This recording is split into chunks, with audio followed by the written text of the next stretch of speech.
2026년 3월 13일 금요일 새벽기도에 오신 성도님들을 주님의 이름으로 환영합니다. 오늘 우리에게 주시는 하나님의 말씀은 요한복음 12장 20절로부터 33절 말씀입니다. 제가 가진 성경으로 신약성경 168면 요한복음 12장 20절로 33절 말씀을 제가 봉독하겠습니다. 명절에 예배하러 올라온 사람 중에 헬라인이 몇이 있는데 그들이 갈릴리 벳세다 사람 빌립에게 가서 청하여 이르되 선생이여 우리가 예수를 배웠고자 하나이다 하니 빌립이 안드레에게 가서 말하고 안드레와 빌립이 예수께 가서 여쭈니 예수께서 대답하여 이르시되 인자가 영광을 얻을 때가 왔도다. 내가 진실로 진실로 너희에게 이르노니 한 알의 밀이 땅에 떨어져 죽지 아니하면 한 알 그대로 있고 죽으면 많은 열매를 맺느니라. 자기의 생명을 사랑하는 자는 잃어버릴 것이요 이 세상에서 자기의 생명을 미워하는 자는 영생하도록 보전하리라. 사람이 나를 섬기려면 나를 따르라. 나 있는 곳에 나를 섬기는 자도 거기 있으리니 사람이 나를 섬기면 내 아버지께서 그를 귀히 여기시리라. 지금 내 마음이 괴로우니 무슨 말을 하리요. 아버지여 나를 구원하여 이때를 면하게 하여 주옵소서. 그러나 내가 이를 위하여 이때에 왔나이다. 아버지여 아버지의 이름을 영광스럽게 하옵소서 하시니 이에 하늘에서 소리가 나서 이르되 내가 이미 영광스럽게 하였고 또다시 영광스럽게 하리라 하시니 곁에 서서 들은 무리는 천둥이 울었다고도 하며 또 어떤 이들은 천사가 그에게 말하였다고도 하니 예수께서 대답하여 이르시되 이 소리가 난 것은 나를 위한 것이 아니요 너희를 위한 것이니라. 이제 이 세상에 대한 심판이 이르렀으니 이 세상의 임금이 쫓겨나리라. 내가 땅에서 들리면 모든 사람을 내게로 이끌겠노라 하시니 이렇게 말씀하심은 자기가 어떠한 죽음으로 죽을 것을 보이심이로라. 아멘.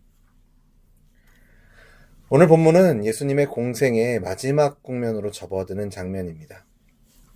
예수님께서 예루살렘에 입성하신 후 많은 사람들의 관심이 집중되었습니다. 겉으로 보면 이제 예수님의 영향력이 더 커지고 사람들의 기대도 더 높아지는 순간처럼 보입니다. 세상적인 시선으로 보면 이제 더 힘을 모으고 더 큰 일을 이루실 때처럼 보입니다. 그런데 예수님은 전혀 다른 말씀을 하십니다. 영광을 말씀하시지만 그 영광을 십자가와 연결하십니다. 한 알의 밀이 땅에 떨어져 죽어야 많은 열매를 맺는다고 말씀하십니다. 세상은 높아지는 것을 영광이라 생각하지만 예수님은 자신을 내어주는 길이 영광의 길이라고 말씀하십니다. 이것이 복음의 역설입니다.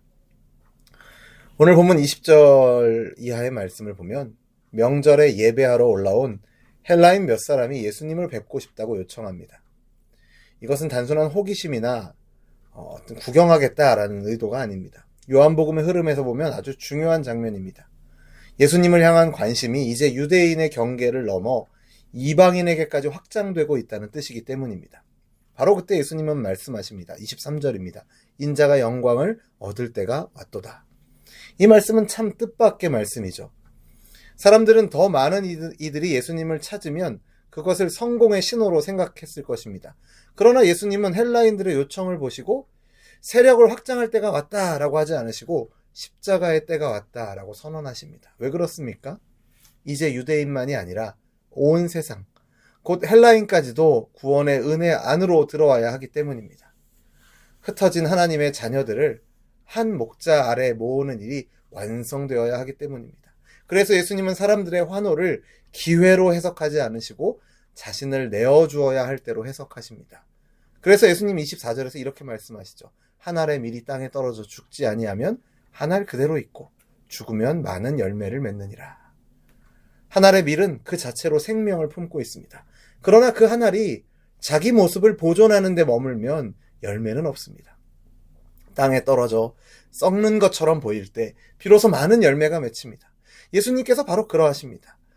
예수님은 자기 생명을 붙드심으로 세상을 구원하지 않으십니다. 자기의 생명을 내어주심으로 많은 생명을 살리셨습니다. 그러므로 십자가는 예수님의 실패가 아닙니다. 열매를 위한 죽음이고 생명을 위한 죽음이며 하나님의 뜻이 성취되는 자리입니다.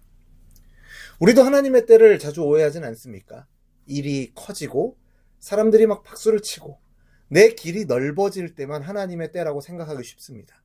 그러나 주님은 때로 내가 낮아지고 내 뜻이 꺾이고 내 자아가 부서지는 자리를 통해 열매 맺게 하십니다. 내가 붙들고 있던 것들을 내려놓을 때 비로소 주님의 생명이 드러날 때가 있음을 우리는 기억해야 합니다. 예수님은 이어서 25절의 말씀에서 제자도를 말씀하십니다. 자기 생명을 사랑하는 자는 잃어버릴 것이요 이 세상에서 자기 생명을 미워하는 자는 영생하도록 보전하리라. 여기서 자기 생명을 미워한다는 말은 자기 자신을 함부로 대하라는 뜻이 아닙니다. 하나님보다 이웃보다 자기 자신을 더 앞세우지 말라는 뜻입니다. 자기 보존이 인생의 최고 목적이 되어서는 안 된다라는 말씀이죠. 예수님을 따르는 제자의 길도 마찬가지입니다. 제자는 예수님의 길을 따르는 사람입니다. 그러므로 제자의 삶에도 미랄의 원리가 적용되는 것이죠. 자기 부인이 없이 열매는 없고 희생이 없이 생명을 살리는 일도 없습니다. 그런데 여기서 우리가 주목해야 할 장면이 있습니다. 27절에서 예수님은 이렇게 말씀하십니다. 지금 내 마음이 괴로우니. 참 중요한 말씀입니다. 예수님도 십자가 앞에서 괴로우셨다라는 것입니다. 순종이 쉬워서 순종하신 것이 아닙니다. 고통이 없어서 십자가를 지신 것도 아닙니다. 죽음의 무게와 그 고통을 아셨습니다. 그러나 예수님은 그 괴로움 앞에서 물러서지 않으십니다. 기도하십니다. 그리고 그 기도는 결국 이렇게 나아갑니다. 28절입니다. 아버지여, 아버지의 이름을 영광스럽게 하옵소서. 이것이 예수님의 기도입니다.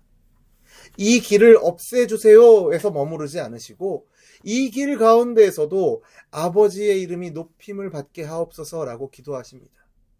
예수님은 자신의 고통보다 하나님의 뜻을 더 소중히 여기셨고 사랑하셨고 나를 보존하는 것보다 아버지의 영광을 더 귀하게 여기셨습니다. 우리는 여기서 아주 중요한 사실을 배우게 됩니다. 순종을 위한 이 기도가 곧 순종의 시작이라는 것입니다.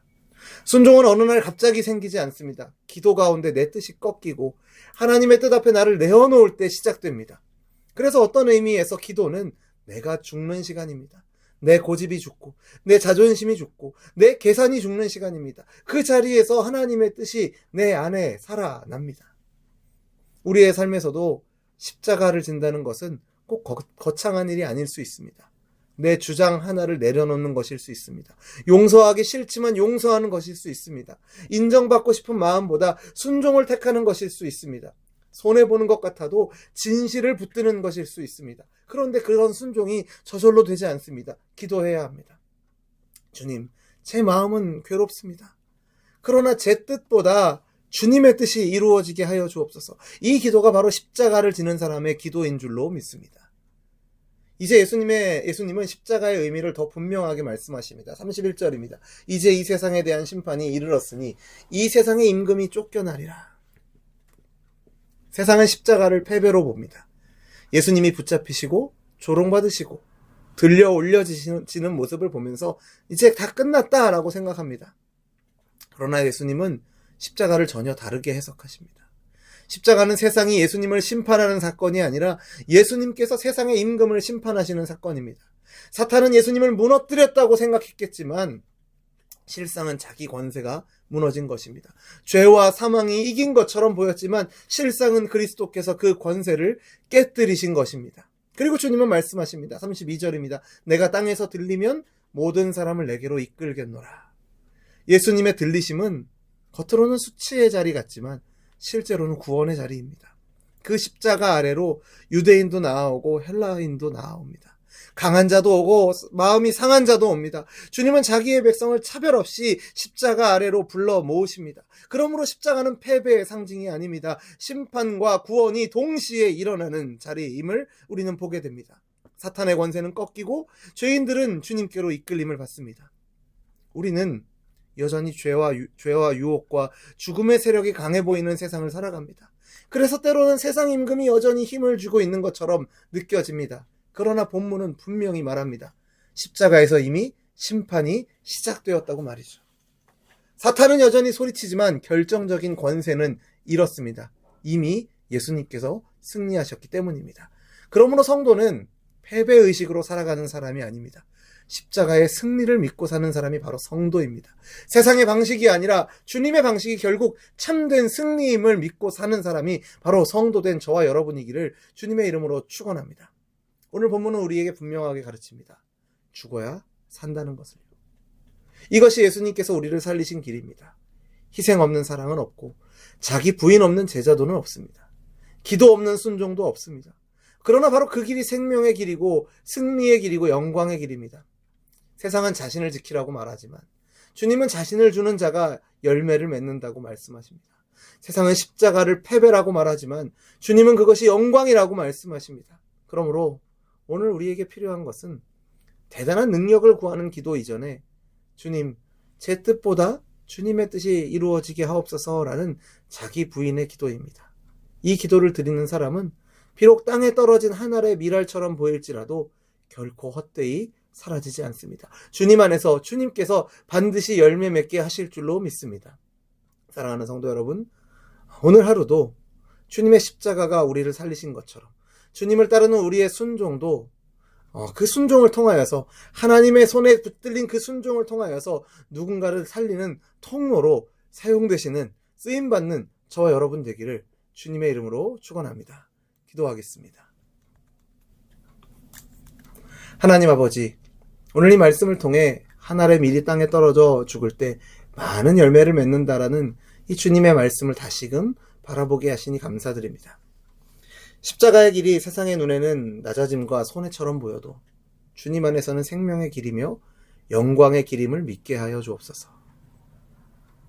주님, 우리도 자기 자신을 붙들려는 마음이 강하고 내 뜻과 내 길을 포기하지 못할 때가 참으로 많습니다.